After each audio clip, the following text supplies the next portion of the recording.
don't stress your mind. We coming home tonight. What's up everyone? Andito na naman tayo ngayon para magbigay ng konting informasyon para sa inyong lahat. Wow! Kung mapapansin nyo guys, ito yung pinakabago nilang Huawei Band 4. Ito yung kadalasan ginagamit sa fitness workout. So makikita nyo dito yung features niya, plug and charge. Okay, may heart monitoring siya, sleep tracking, tapos may night workout mode siya. So ito nasa 50 meters water resistant guys. Sobrang gaan nitong device na to guys, parang walang laman.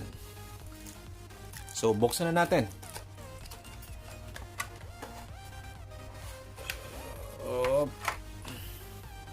So walang masyadong laman sa loob kundi manual user lang.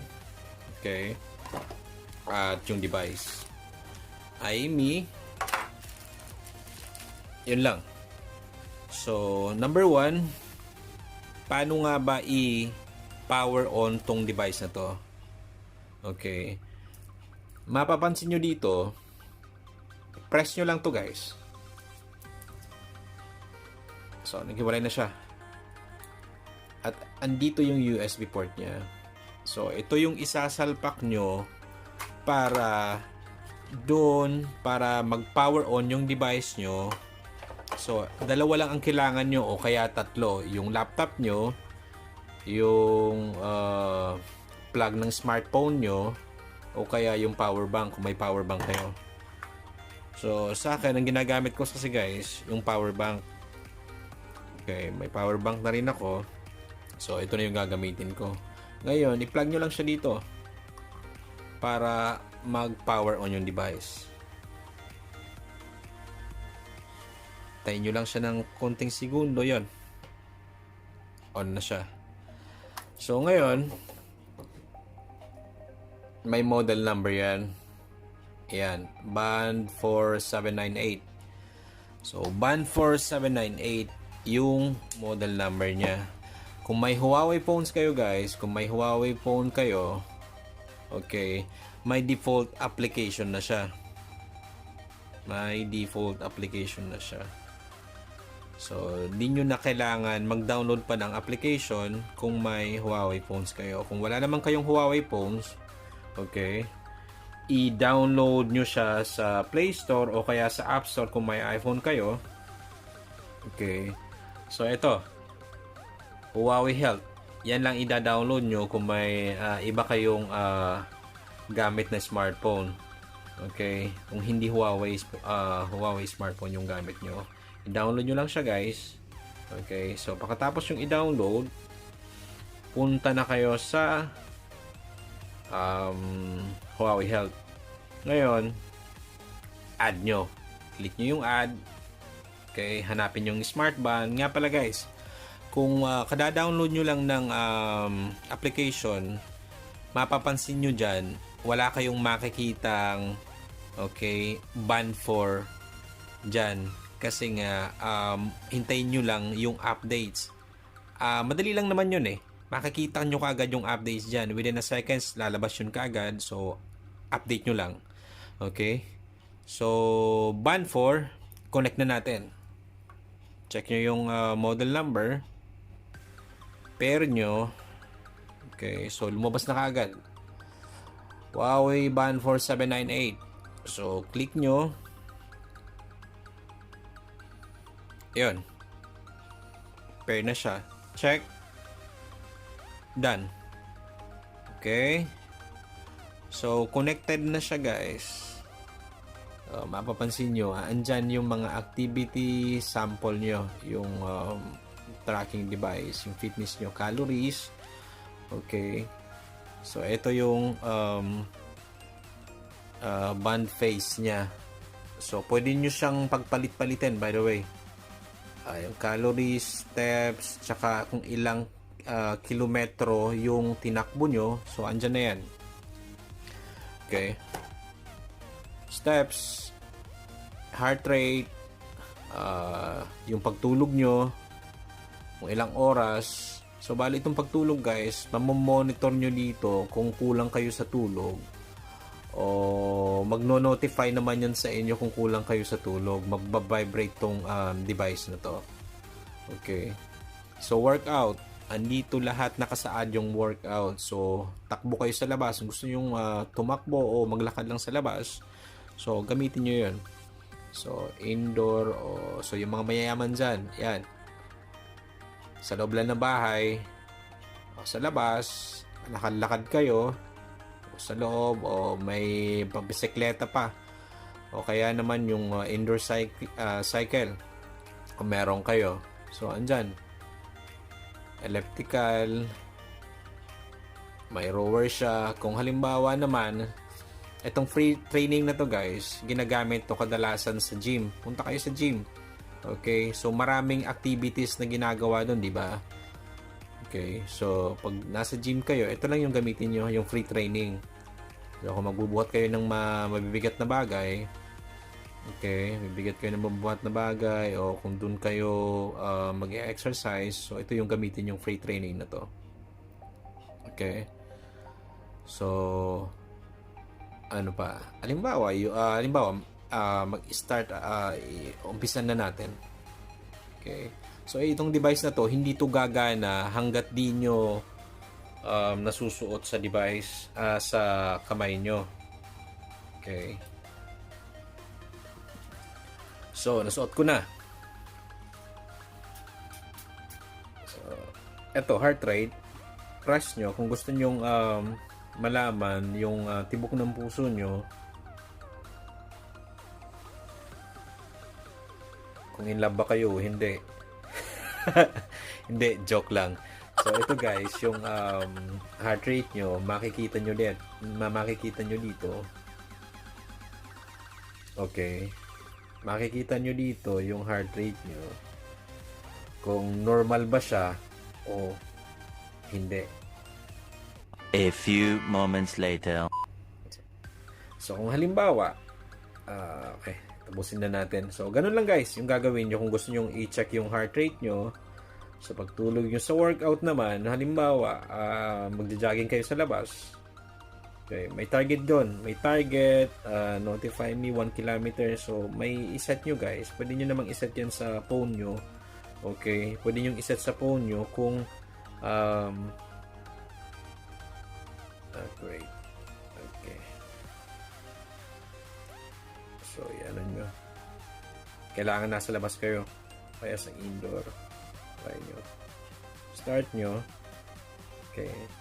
Masa-sense nitong device na ito kung nasa labas kayo, hindi. So, yun ang gagamitin natin. So, andito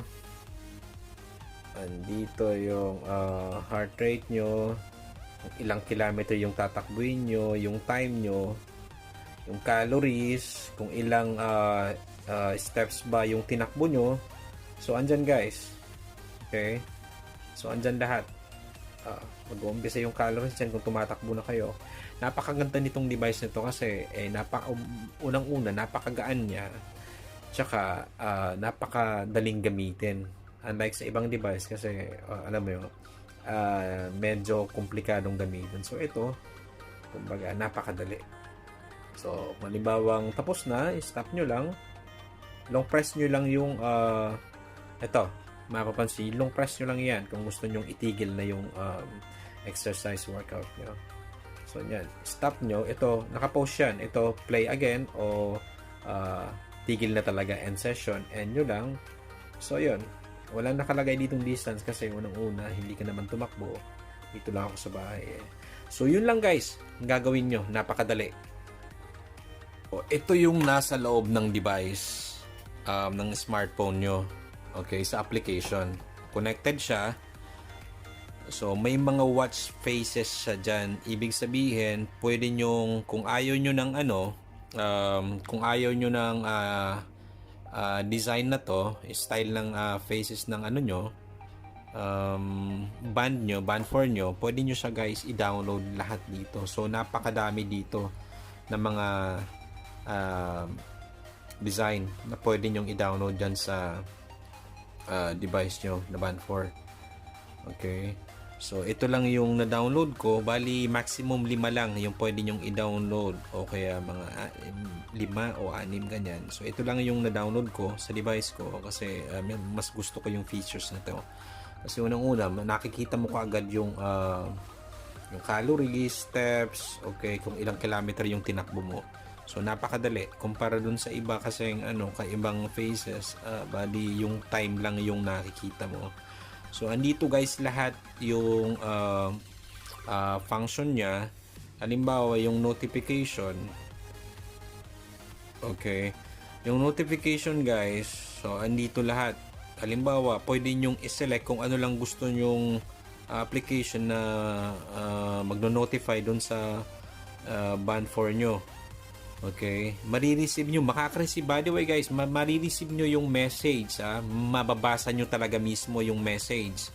Okay, nasubukan ko lang dito yung English, Arabic, tapos Tagalog. Dito mababasa nyo lahat dito, mababasa nyo.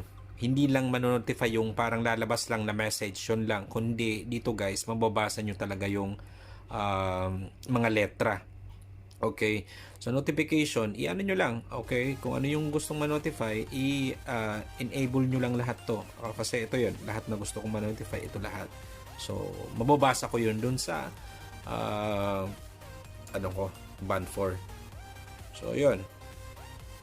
Alarm, pwede nyo i-set up yung alarm dyan. Okay.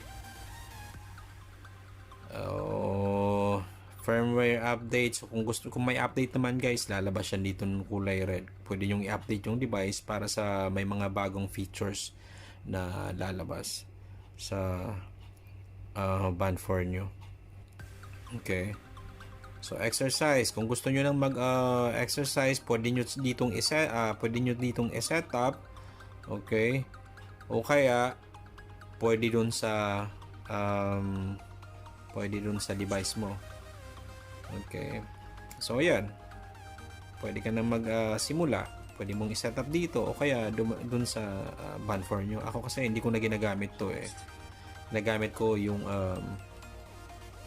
device na mismo kasi alangan naman na ito palagi dala mong smartphone napakabigat na kung mag-exercise ka. So, ito lang sapat na. Ito lang gagamitin nyo. So, ito naman kasi magsisync to through phone nyo eh.